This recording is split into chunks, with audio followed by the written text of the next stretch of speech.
Everyone, ఈరోజు నేను మైసూర్ బోండా ఎలా చేసుకోవాలో చూపించబోతున్నానండి. ముందుగా ఒక కప్పు మైదా పిండి తీసుకున్నాను. అందులో హాఫ్ కప్పు పెరుగు వేసుకోవాలి, హాఫ్ కప్పు వాటర్ వేసుకోవాలి. వీడియోలో చూపించిన విధంగా కలుపుకోండి. నాకు కొంచెం వాటర్ తక్కువ అన్నట్టు అనిపించింది, నేను అందుకే ఒక 2 స్పూన్లు వాటర్ యాడ్ చేశాను. కొంచెం సాల్ట్ వేసుకోవాలి, కుకింగ్ సోడా వేసుకోవాలి. Half spoon salt, 1/4 spoon cooking soda వేసుకోండి. వీడియోలో చూపించిన విధంగా కలిపేసుకుని ఒక హాఫ్ అన్ అవర్ మూత పెట్టి పక్కన పెట్టేసుకోండి.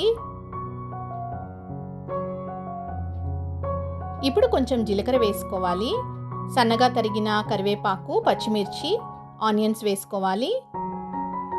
ఒకసారి బాగా కలిపేసుకుని డీప్ ఫ్రైకి ఆయిల్ పెట్టుకోండి.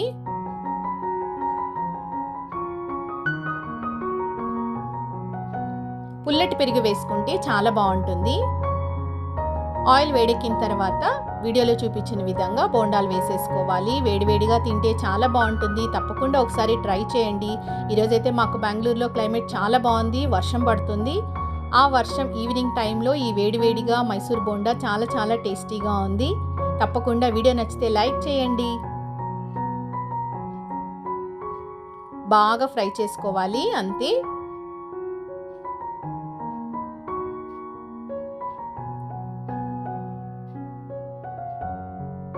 ఒక కప్పు మైదా పిండికి హాఫ్ కప్పు పెరుగు, హాఫ్ కప్ వాటర్ కరెక్ట్గా సరిపోతాయి. ఇంకొక 2 స్పూన్స్ 3 స్పూన్స్ వాటర్ యాడ్ చేసుకోవచ్చు, అంతే. పర్ఫెక్ట్ కన్సిస్టెన్సీలో వస్తుంది.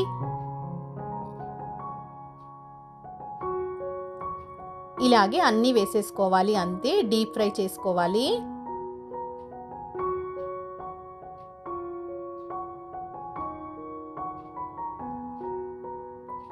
అంతే, నేను ముందుగానే చట్నీ చేసి పెట్టేసుకున్నాను.